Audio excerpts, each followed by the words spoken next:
friends, and welcome back to Too Smart for This. It's me, your host, Alexis Barber, and I'm so excited for today's episode because it's my 25th birthday. I'm actually recording this a week before because I'm starting my little birthday reflections early, but I want to talk a little bit about how transformative this last year has been, and I want to tell you a little bit about what I want to do in my 25th year of life. I mean, this is like kind of a selfish episode, but it's also just sort of like a remembrance and digging deep into what a wild year 24 was and all the cool things I got to do, what I learned from all of them. And I just want to like share that with you, and also thank you so much for being such a great audience. I got the Spotify Wrapped yesterday, and it was so wonderful to see how many of you joined us this year. How many of you, like, there's hundreds of you guys where I'm your top podcast. Like, that's insane to me, and I just want to thank you for riding with me, for being with me through such a tough mental time where you guys still tuned in every week and listened, even when I was not consistent because I was on the floor crying most of the time. So I just want to say thank you, and let's get into this episode. I think I want to start off by sharing, like, the biggest lessons that I've learned this past year, and then I want to jump into my goals for 25 because I feel like it would be fun to share that with you all. We're in a time where we're thinking about 2024, so yeah. But I just wanted to start by saying I'm so grateful for you. Like, I can't even put it into words. So thank you for being here for me. Thank you for being a part of my life, and thank you for helping to give me such a beautiful life because it means a lot to me. And with that, I just like randomly wrote out a ton of shit that I learned this year, and I'm just gonna dive into it because that's how I do it over here. The first thing is, and I think this was pretty clear from a couple of episodes that you guys have been listening to, you have to put yourself first.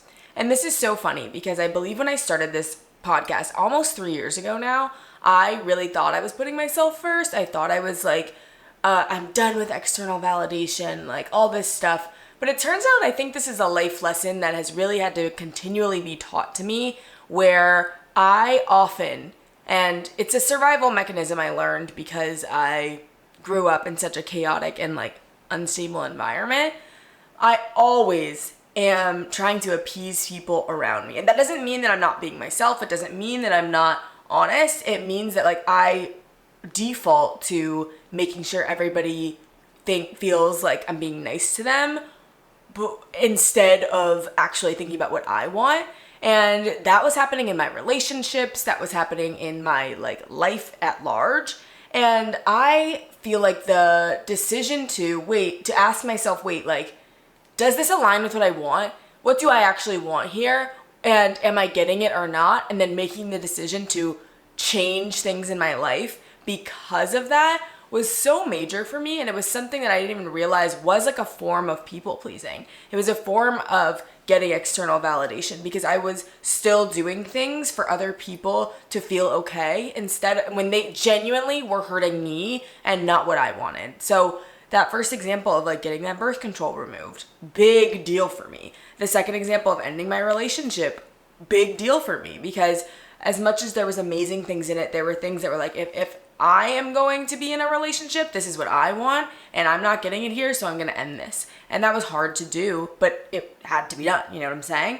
So my biggest thing is that is going to be such a major thing when you do that because the world opens up and amazing things start happening for you when you show the universe that you are ready to put yourself first. And that is something that no one can take away from you. And I really feel like I learned that this year because as much as I was like, oh, I don't care what people think about me, like over the past few years, genuinely now it's like I care more about how I feel and more about my happiness, opportunities, and peace than what other people think of me. And it doesn't mean I don't care what other people think of me. It just means I care about my peace way more. And that's something that I didn't really realize was possible for me. So I'm really happy that I learned that lesson. But like I said, I'm still learning it every day. Every day, girl, because we can talk about this if I talk about dating more, but like with guys right now, for example, like I have to be so discerning because it's like, oh, if this guy likes me, I'm like, oh, cool, like we should go on a date. Like I give them so much benefit of the doubt even when they don't meet any of my boxes, you know what I mean? So it's still something I'm learning, but it's my biggest lesson of the year, and I'm consciously trying to apply it to my life by doing the things that I want to do for me and not for someone else. Next one is, it's never going to be balanced. I think that like I've been like operating in this world where I, for some reason, thought that like one day I would have a great routine and my life would be very like clear, and like I would be able to see the next 5 years clearly. And I think when I was in a relationship and I had like a timeline for like getting married, I feel like that made it so where I could see my life played out really well in my mind, even though like it would definitely not actually happen like it was gonna happen in my mind, you know? But now what I've learned is like it's never gonna be balanced, so you have to have a daily and weekly routine that genuinely like reflects the fact that things are gonna change all the time, and you have to be okay when shit doesn't go the way you were planning on it going. And that's been helpful for me because like that flexibility with my mindset has really allowed me to embrace the unexpected.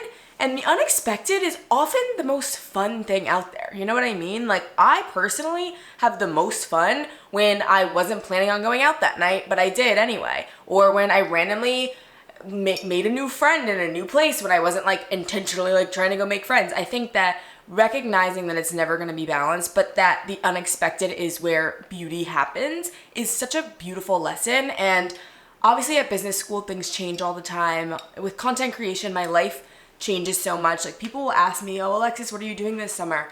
And I'm like, I couldn't tell you. I don't know. Like I now plan my life like in like the next month because I'm in a place where things change so rapidly and opportunities come up so randomly. How could I know? And like I am embracing living in that. And that's tough because I used to be someone who, like I said, I had everything planned out till the day I died. And it's not like that anymore. And it doesn't have to be like that anymore. And it's okay to be in a state of limbo where you don't know what's gonna happen. But that's also the most beautiful state because, oh my God, like there's so many opportunities. The world is huge. Everything is possible. And it's amazing. So I want to stay in that state of remembering that like there's more out there for you than you could have ever imagined. So do not play small and embrace the unexpected and embrace the fact that it's never going to be balanced. It's life, you know? Number 3 is that no one's going to come and save you. And I don't feel like I ever like necessarily believed that no one was gonna come and save me, that I was gonna be like rescued. Like I never like had that sort of like princess mindset of like, oh yeah, like someone's gonna hand my success to me. I didn't.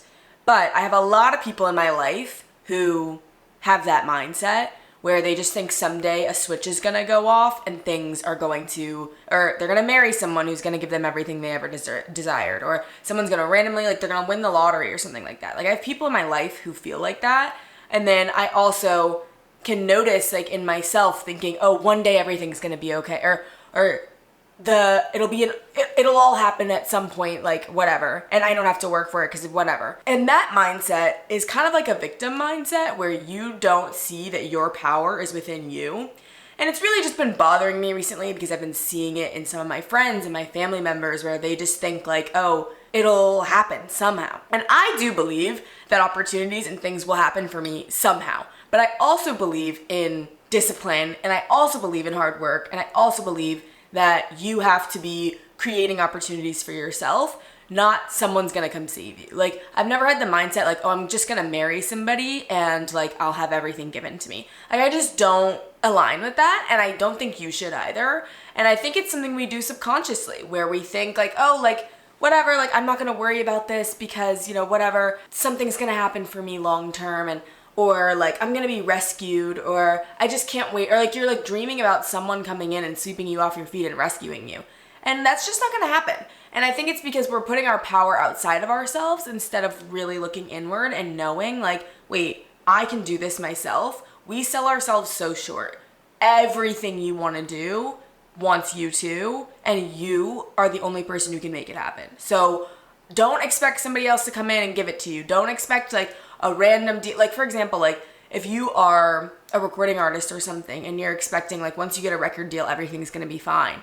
That's not true. You have so much work you have to do after that. The record deal might even be bad for you. It might not be good for you. So don't expect like these big opportunities or moments in your life, like getting the dream job or meeting the dream guy, to be the thing that's gonna make you happy and rescue you. You are the only person who can do that. And when you put your worth in somebody else, you are not going to feel fulfilled at the end of the day. You never will. And I mean, I learned that when I got my dream job at Google and I hated it. I learned that when, I got into all these schools and got all these accolades and I still didn't feel happy with myself. Like the external stuff's never going to make you happy. So don't expect somebody to save you, because even if they did, it really wouldn't be what you think it's going to be. Number 4, failure and feeling your emotions is a good thing, not a bad thing. So I used to fear failure so much. Like when it came to perfectionism, I would be like, oh my God, like I can't let anyone see me fail. I can't let anyone see me do something wrong. And now I've just sort of like embraced the fact that failure and heartbreak and those low moments, those are the only time you're really growing. You know what I mean? And like you can really tap into those like tough emotions and grow something so beautiful out of them. You cannot have peaks without valleys. And so I think that even though I've gone through tough times this year, something that I felt a sense of calm throughout all of that, because I know that something better is coming and I know I'm growing. I feel the most myself when I'm growing, when I know something beautiful is happening or when I can see progress within myself, and that's when I feel most fulfilled.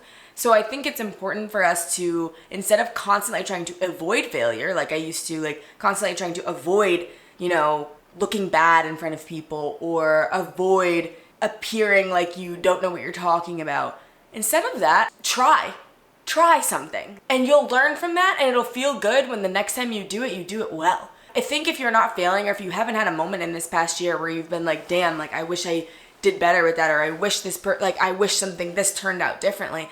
That is only data. See failure as data. It's only data for you to know what you want in the future and for you to grow out of it. And if you look at it as something like it defining you or messing with your worth, then at that point you're looking at it wrong. Because if you see like, oh, a guy dumps you or doesn't text you back, and you see that as something wrong with you and that you don't deserve love or something like that, that's a victim mindset, and that's a mindset that is not going to help you grow. You see if someone doesn't want you, or you face any sort of rejection, or you face some sort of failure, you have to see that as the best thing that could possibly happen to you and want to grow from it. Otherwise, you're going to be sitting there and you're not going to go anywhere, and you're going to be stuck in that negative headspace forever. It's not worth it. It's not worth it at all. So for me, when I faced failure, or when I did things wrong, or when I fucked up this year, it hurt, and I let myself feel that pain and reminded myself this pain is here for a reason.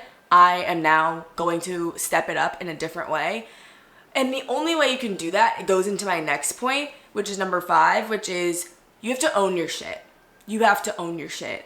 And I personally feel like I do a really good job of, when I fuck up, I will always admit when I fuck up. And this is something my mom, I think, really just instilled in me, because she was always like, a real apology is never, I'm sorry if I hurt your feelings. A real apology is, I'm sorry that I hurt your feelings, and what can I do to make it up to you, and I will not repeat this behavior again.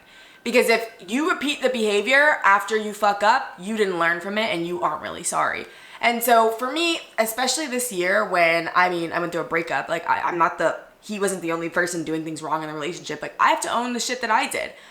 When it comes to friendship breakups, I have to own the shit that I do. When it comes to just like making mistakes or not being consistent or not showing up for myself, like that's shit you just have to be honest with yourself. It is so much more freeing. Like honestly, I beg you to try it if you're not someone who likes to own your shit.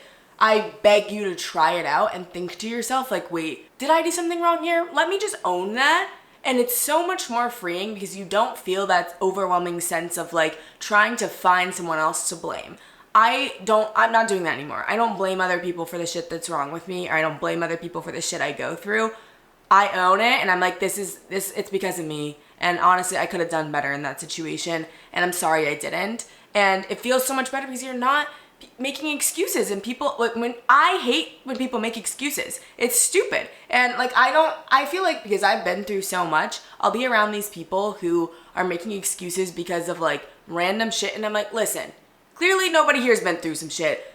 Just admit that you messed up, and I will respect you so much more. And that's the same with you. Once you admit to yourself that you messed up and you change your ways, you're gonna respect yourself way more. Instead of trying to be like when it comes to like maybe like health and fitness, you're not good at going to the gym and stuff like that, just admit it to yourself. Yeah, like I suck at that. I'm not good at it. So if I did want to be good at it, this is what I would do, and this is how I'm gonna change that. So those are things that like I feel like as you become an adult, I feel like as I'm becoming 25, it's like there's no more excuses. Like, I'm a grown woman. There's no like, I can't be like, oh, well, no, you're 25 years old. There's no excuses. But that doesn't mean you're not gonna fail. Doesn't mean you're not gonna mess up. Doesn't mean you're not gonna do some shit wrong. The best thing you can do is own your shit and own that you might have fucked up. And so that's something I really wanna continue to take with me, but it's something I'm really proud of myself for doing over this past year. Like, when I was mean to people, I apologized to them and I was honest about it. When I didn't do something on time or I messed up, I was honest about it and I apologized for it. I didn't try to make excuses. I said, hey, sorry, I was in a tough place. I'm sorry that this didn't happen, or I'm sorry that I said this, and I won't do it again. And that's what matters. That's what matters. Own your shit and grow from it. Embrace failure, embrace heartbreak, because you're growing, but you have to own it and move on. The other part of that is that you gotta figure out what matters to you and focus on that. Some things are not your problems to solve. Most things are not your problems to solve. You need to focus on your life and what matters to you and not anybody else's. And this has been helpful because this year, I don't think I felt any sense of jealousy or envy of people, which I think is like a new thing for me, because I think an older version of me probably would have like looked at other people's successes and felt like angry that I didn't have them. And this version of me is really only focused on like my stuff, and I really see tunnel vision for how I want to build my life, and I don't feel a sense or a need to compare to anybody else, because I think I have this fundamental belief now that everything I want is, I'm the only person who wants exactly what I want. I think I used to feel like this scarcity mindset that like I couldn't have everything I wanted because everybody wanted what I wanted, or everybody wants what I want. So of course, like I'm not going to get it because everybody's going after this small amount of things that only one of us can get. But in reality, that's not true. Have you ever met someone who has the exact same life plan as you or the exact same dreams as you? No, you're different. And there's going to be different things that you want, and you can have all of them, but they're yours. And there's enough space for all of us to reach our dreams, because like I said, we wouldn't have our dreams if they didn't have us too. So I don't feel a sense of comparison or anger when other people get great things anymore, because I know that that's their journey and that mine is going to come at its own time. And I think that leads me to my last big lesson of 24, is that I have to trust my timing. I remember when I started off as a content creator, and I was super, super frustrated because I felt like other people were growing faster than me. And I had this like victim mindset of, oh, it's because I'm Black, I'm not going to be able to like get to that mindset.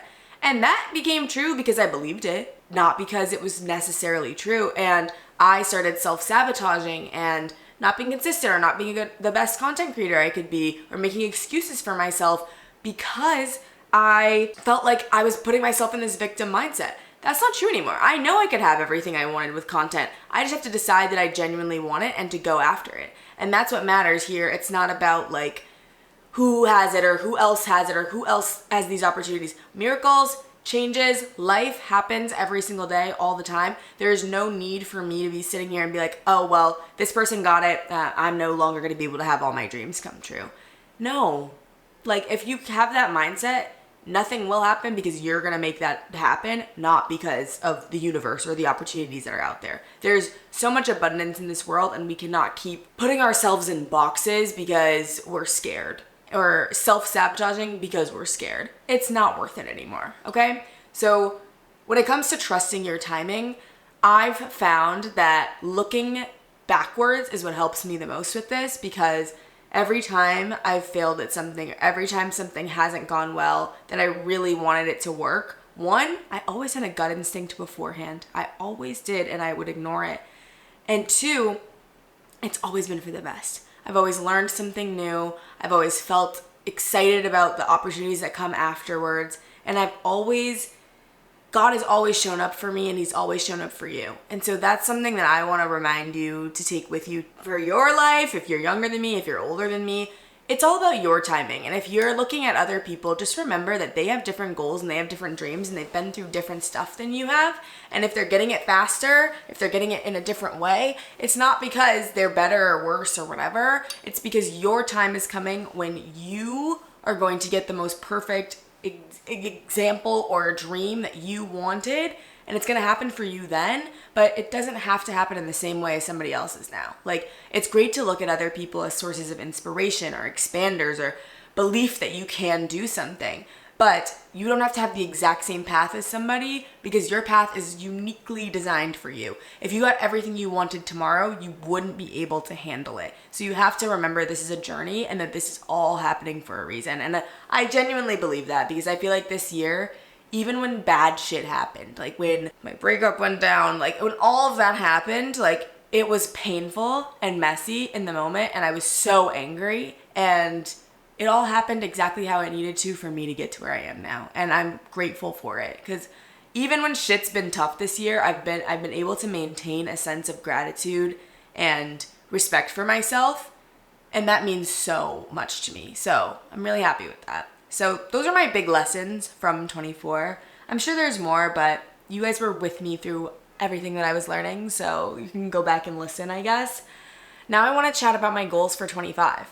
And like I said, I just have this overwhelming sense that no more excuses, honestly, of like, I'm 25, what the fuck? That's crazy. Like, I'm a grown woman and I want to have fun, number one. Like, I feel like so much life can be focused on like self-improvement and like growing and stuff like that. But at its core, I want to have so much fun in the rest of my 20s. And I want to have such a cool life. I don't want to be focused on like finding a man or getting married or becoming super successful. Like, all those things are like goals for me too. My number one goal for the rest of my 20s and for 25 is to have fun and enjoy life. Like, we only get to live here once. We only get to have experiences once. And I get to have some of the most unique and niche experiences in the world. And I want to be present and enjoy them 100%. And the other thing is, I want to be the woman that I dreamed, the 9-year-old version of me dreamed of being. And that is a girl who has fun, who's having like the time of her life, who gets to travel, who gets to go out, who gets to dress in like beautiful outfits and feel amazing and feel beautiful. And that's what I want to embody, that ethos. The other part of it is that I want to show up for myself and build that self-confidence and that self-love in a way that I've struggled to do in the past, because I've been very concerned about making sure everyone else around me feels comfortable and is okay. I don't want to be compromising any of my personal habits, chores, duties, life for the sake of someone else's comfort. So, for example, if it means like saying no and canceling plans because I need a night to myself, I did that last night, I don't feel bad about it. When it comes to guys, if you have any inkling of you're making me concerned or not sure if you like me, whatever, you're done. You don't have, I just don't have it, you know? When it comes to friendships, if you're making me uncomfortable, if you're upset, if I don't like you, you're done. Like, I will not be compromising my happiness or comfort for you. It's just not gonna happen. So I don't want to shrink myself anymore. I think I shrunk myself for so much of my life. And then I sort of had this coming out of it in 2020. And then again, like there's been these little like growth moments for me. But I really don't want to shrink myself anymore at 25. Like, I am amazing and everything. And I have so much like self-love and confidence right now. And I just want to take that and run with it and not feel a sense of like needing to conform in a room. I saw this thing on Pinterest that was like, when you enter a room, you shouldn't adjust to what's going on in there. You should be the woman who is, the room adjusts to you. And because you're influential and you have that like confidence spark. And that's how I want to really like lead my life, instead of like how can I make everyone in here feel comfortable? I want to be just super secure in myself and only be in rooms that I'm excited to be in. The other part of it is kind of like superficial. You know, I'm a superficial material girl. You know who I am.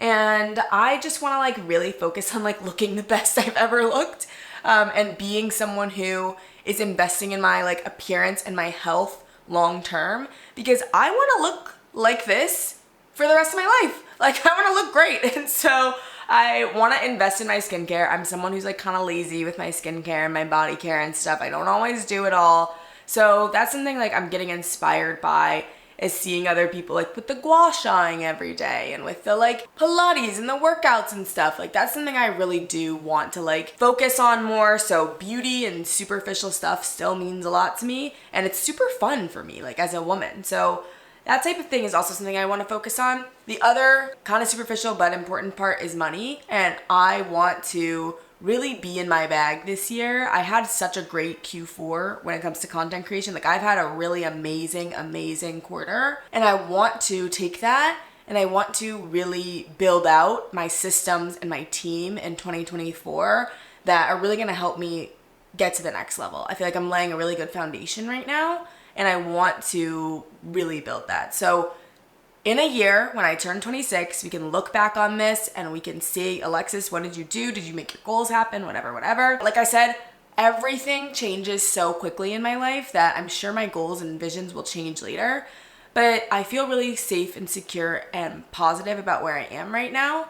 And I feel empowered with all these mental tools that I've developed in 24. And I hope that you will take these. You'll probably have to learn them for yourself, I guess. Sucks. I promise. I wish I could learn this from other people too. But in 2024, we're up. There's no excuses. I'm showing up for myself. I'm showing up for you. And we're going to have an incredible life that's really just something we only could have dreamed of. I'm dreaming big. I'm not allowing myself to dream small in 2024 because more shit that happened for me this year than I could have imagined. So let's just fucking go. You know what I mean? So I hope you guys loved this episode. If you did, make sure to like, comment, subscribe, do all the things. Send me a DM if you did. I love hearing your DMs. Like, it's actually my favorite thing when you're like, I just listened to the episode. These are my thoughts. That's my shit. So please do that. And follow me on TikTok because I'm doing 12 days of giveaways in December of all my favorite things while I'm doing Vlogmas over there. And make sure you're rating this podcast and share it with your friends so that we can have an even bigger 2024. And with that being said, don't forget that you are too smart to not love yourself. I'll see you next week.